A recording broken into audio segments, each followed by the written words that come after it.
Hello, good morning everyone. आज की हमारी क्लास कक्षा 10 प्रश्नावली 4.3 का हम आज करेंगे पहला सवाल। नया टॉपिक है श्रीधराचार्य सूत्र। कौन सा सूत्र है? श्रीधराचार्य सूत्र से हम निकालेंगे मूल। इससे पहले हम गुणनखंड विधि से मूल निकाल चुके हैं। चले, सवाल है पहला 4.3 का, मूलों की प्रकृति ज्ञात कर, अगर अस्तित्व हो तो मूल ज्ञात कीजिए।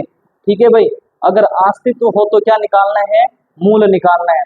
तो ये अपन पहले पढ़ चुके हैं, फिर भी आज वापस थोड़ा सा रिवाइज कर लेते हैं। अस्तित्व कब होगा? देखो, मूलों का अस्तित्व, मूलों का अस्तित्व के लिए मूलों के अस्तित्व के लिए हमें करना पड़ेगा b² - 4ac। b² - 4ac ये किससे करेंगे? द्विघात समीकरण के व्यापक रूप से। द्विघात समीकरण के व्यापक रूप क्या था अपने पास? ax² + bx + c = 0। ये अपने पास एक रूप था द्विघात समीकरण का व्यापक रूप। इस रूप की तुलना से हम abc के मान इसमें रखेंगे और चेक करेंगे कि मूलों का अस्तित्व है या नहीं। तो इसके लिए तीन कंडीशन थी कि अपन पहले b² - 4ac करेंगे, और यदि इसका मान आ जाए 0 से बड़ा, कैसा आ जाए? 0 से बड़ा मतलब धनात्मक, तो मूल संभव, यानी मूलों का अस्तित्व है या मूल संभव है। तथा मूल कैसे आएंगे? भिन्न भिन्न आएंगे। मूल संभव आएंगे तथा कैसे आएंगे? भिन्न भिन्न आएंगे। कैसे आएंगे? भिन्न भिन्न आएंगे। सेकंड, यदि b² - 4ac का मान आ जाए 0 से या बराबर 0 आ जाए, क्या आ जाए?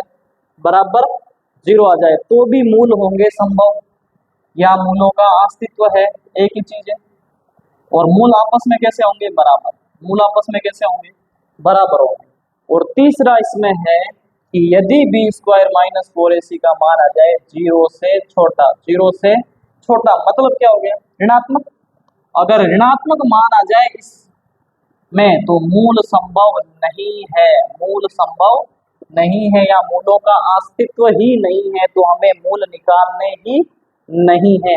ये तीनों कंडीशन क्लियर होना चाहिए सभी को कि b² - 4ac करेंगे। ठीक है भाई, b² - 4ac करेंगे, और यदि इनका मान 0 से बड़ा आ जाए तो मूल संभव या अस्तित्व है तथा भिन्न भिन्न है।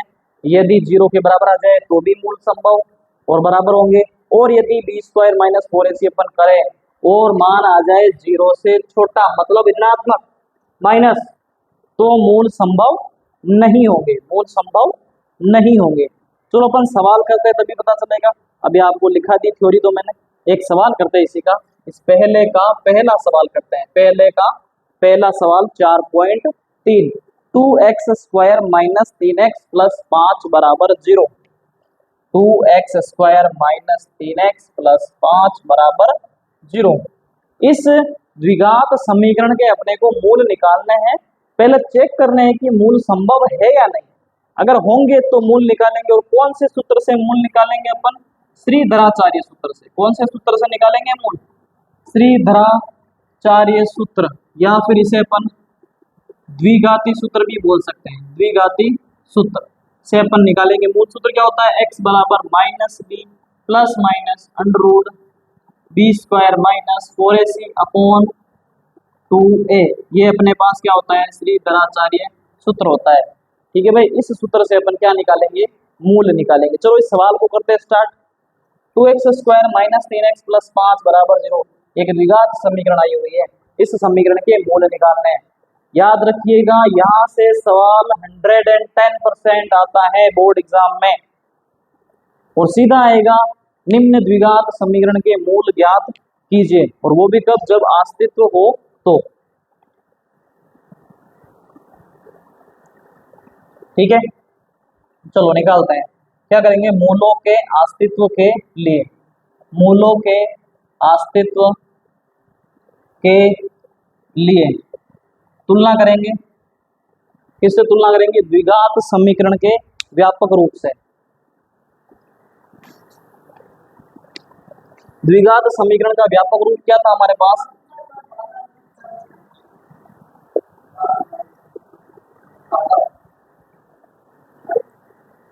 फर्स्ट वाली सूत्र में पड़ी, a x square plus b x plus c बराबर 0 से हम तुलना करेंगे। यहाँ से मान निकालेंगे, ए बी सी के मान निकालेंगे और फिर ए बी सी के मान कहाँ करेंगे, बी स्क्वायर माइनस 4ac में रखेंगे। तो पहले अपन b square minus 4ac check करते हैं, बी स्क्वायर माइनस 4ac करेंगे। बताओ बी का मान इस समीकरण से इस समीकरण की तुलना करनी है, आपको कुछ नहीं करना है। ए का मान चाहिए अपने को, पहले किसका मान चाहिए, बी का। बी क्या है, देखो एक्स का गुणांक, तो एक्स का गुणांक यहाँ पर कौन है, -3, तो -3 का स्क्वायर माइनस का माइनस 4 का 4 इंटू का इंटू, इनके बीच में कुछ भी नहीं है मतलब क्या है, इंटू। ए का मान चाहिए, ए का मान क्या है बताओ, एक्स स्क्वायर का गुणांक, एक्स स्क्वायर का गुणांक 2 इंटू सी का मान, सी का मान क्या होता है, अचर पद, यहाँ पर अचर पद क्या है, प्लस के 5 है, तो प्लस के 5। सरल करो, -3 का स्क्वायर क्या हो जाएगा, 9, माइनस का स्क्वायर प्लस और 3 का स्क्वायर क्या होता है, 9 माइनस, 4 दूनी 8, 8 पंजे 40 और 9 में से 40 गए तो भैया आ गए -31। कितने आ गए, -31, यानी कि ऋणात्मक 0 से छोटा मान आया है बी स्क्वायर माइनस 4ac का, 0 से छोटा मतलब ऋणात्मक, मतलब मूल संभव नहीं है, मतलब मूल संभव ही नहीं है। तो निकालने पड़ेंगे क्या, नहीं, मूलों का अस्तित्व ही नहीं है भाई, मूल संभव ही नहीं है, तो निकाले क्यों। तो ये सवाल अपना यही खत्म हो जाता है कि यहाँ पर मूल संभव नहीं है। समझ में आया होगा अच्छे से। सबसे पहले अपन क्या करेंगे, द्विघात समीकरण का मूलों का अस्तित्व चेक करेंगे, जिसके लिए बी स्क्वायर माइनस 4ac करेंगे और इसकी तुलना इस समीकरण से करेंगे। आ गया माइनस का मान, तो मूल संभव नहीं है। तो पहला सवाल हो गया भैया, सीधा सा सवाल है, मूल ही संभव नहीं है तो निकालने ही नहीं है। ठीक है भाई, इसी का अपन दूसरा लेके चलते हैं, इसी का दूसरा लेके चलते हैं भाई, देखें इधर एक सवाल और लेके चलते हैं। इसका क्या सवाल है, सवाल नंबर 2 है, 3x square minus 4 under 3x plus 3 बराबर 0। यही सवाल है शायद, 3x square minus 4 under 3x plus 4 है, क्या है, प्लस 4 है, बराबर 0। इस द्विघात समीकरण के अपने को निकालना है मूल। तो पहले अपन चेक करते हैं, इसका अस्तित्व चेक करेंगे। क्या चेक करेंगे, अस्तित्व चेक करेंगे। इसके लिए अपन इस समीकरण से तुलना करेंगे और क्या निकालेंगे, बी स्क्वायर माइनस 4ac, क्या निकालेंगे, बी स्क्वायर माइनस 4ac निकाले। चलो b क्या होता है, x का गुणांक, x का गुणांक यहाँ पर ये पूरा है, तो माइनस के 4 अंडर 3 का होल स्क्वायर माइनस 4 इंटू ए का मान बोलो 3 इंटू सी का मान बोलो प्लस के 4। सरल करो, देखो माइनस का स्क्वायर क्या हो जाता है, प्लस 4 का स्क्वायर क्या हो जाएगा, 16 अंडर 3 का स्क्वायर क्या हो जाएगा, 3, दोनों के बीच में कुछ भी नहीं है मतलब क्या है, इंटू है, माइनस 4 तिया 12, 12 चौक 48, 16 तिया 48, 48 में से 48 गए तो क्या आ गए भैया, 0, क्या आ गए, 0, 0 आ गया। बताओ 0 किस में था, ये रहा 0। बी स्क्वायर माइनस 4ac अपन ने किया और बराबर में क्या आया, 0, यानी मूल संभव है। क्या लिखेंगे, मूल संभव है या मूलों का अस्तित्व है तथा मूल आपस में कैसे बनेंगे, बराबर बनेंगे। कैसे बनेंगे, तो बराबर बनेंगे। इस बराबर का मतलब क्या है, समझ में नहीं आया आपको, है ना। बराबर का मतलब है, जैसे हमने मूल निकाले थे ना पिछले सवालों में, तो जैसे 1 3 आया 1 2 आया, तो यहाँ बराबर का मतलब है जैसे पहला मूल अगर 5 आएगा तो दूसरा मूल आपको निकालने की जरूरत नहीं है, डायरेक्ट ही लिख दो उसको 5 आएगा। क्या लिखेंगे, यानी मूल बराबर है, दोनों के दोनों मूल कैसे आएंगे, बराबर आएंगे। चलो चेक करते हैं, ठीक है। मूल के लिए अब क्या निकालेंगे बताओ, मूल, मूल के लिए कौन सा सूत्र लगाएंगे बताओ, श्रीधराचार्य सूत्र, श्रीधराचार्य सूत्र से क्या होता है, x बराबर minus b plus minus under b square minus 4ac upon 2a, ये सूत्र है अपने पास, अपॉन 2a। क्या कर रहा हूं मैं, ध्यान रखना, अंडर, चलो x बराबर माइनस का माइनस b का मान बताओ, b का मान यहां से बताएंगे। अब देखो समीकरण से b का मान, समीकरण से क्या है, b का मान समीकरण में b होता है x का गुणांक, x का गुणांक क्या है, माइनस के 4 अंडर 3, क्या है, माइनस के 4 अंडर 3, यहाँ रखेंगे b की जगह, पहले से माइनस है तो इसको कोष्टक में ले लेते हैं, माइनस के 4 under 3 plus minus b square minus 4ac का मान अपन निकाल चुके हैं, कितना आया था, 0 आया था, कितना आया था, 0 अपॉन 2 इंटू ए का मान यहाँ से देखो 3, कितना आया 3, x बराबर माइनस इंटू माइनस हो जाएगा प्लस, कितने बचेंगे 4√3, 4√3, आगे क्या हो जाएगा प्लस माइनस 0 तो 0 हो गया बटा 6, बटा 2 तिया 6, ये कट रहा है देखो 2 दूनी 4 और 2 तिया 6, तो अपने पास आंसर आया 2√3 बटा 3, 2√3 बटा 3। देखो पहला मूल अपने पास निकल गया आया 2√3 बटा 3, तो दूसरा क्या होगा तथा 2√3 बटा 3, दूसरा भी यही होगा क्योंकि मूल आपस में कैसे हैं बराबर। देखो आंसर हो सकता है आपके दूसरा आता हो, क्योंकि हो सकता है √3 को हटा रखा हो, तो मैं हटा के भी बता देता हूँ आपको कैसे हटाएंगे।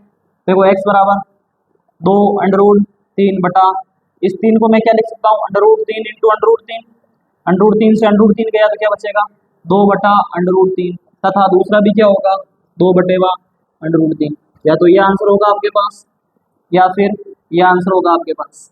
ठीक है, ये दोनों मूल है, दोनों मूल बराबर है, दोनों मूल कैसे हैं बराबर है, हम पहले ही बता चुके हैं ये दोनों मूल आपस में कैसे आएंगे बराबर आएंगे। ठीक है भैया,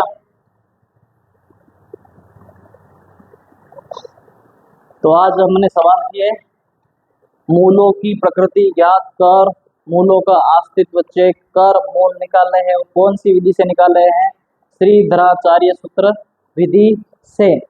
तो हमने गुणनखंड विधि भी पढ़ ली और श्रीधराचार्य सूत्र विधि भी पढ़ ली। अब आपको बताना चाहूंगा कि यहाँ से एक सवाल आएगा 110% आएगा। कैसे आएगा सवाल, सीधा लिखा होगा निम्न द्विघात समीकरण के मूल ज्ञात कीजिए। अब आपको समझना है कि मैं किस विधि से मूल निकालूं, इस विधि से निकालूं या अपन ने जो पहले की थी गुणनखंड विधि उस विधि से मूल निकालूं, यह आपके ऊपर डिपेंड करेगा कि आप किस विधि से मूल निकालना चाहते हैं। दोनों ही विधियां मैंने बहुत अच्छे से पढ़ाई है, समझ में आई होगी। धन्यवाद। चैनल पर नए हैं तो चैनल को सब्सक्राइब करें, अगली क्लास का इंतजार करें। धन्यवाद। हम इसमें और कोई सवाल शायद मेरे हिसाब से नहीं है इम्पोर्टेंट तो नहीं पढ़ेंगे। अब हम अगली प्रश्नावली चालू करेंगे, प्रश्नावली 5 समांतर श्रेणी। ठीक है भाई, धन्यवाद।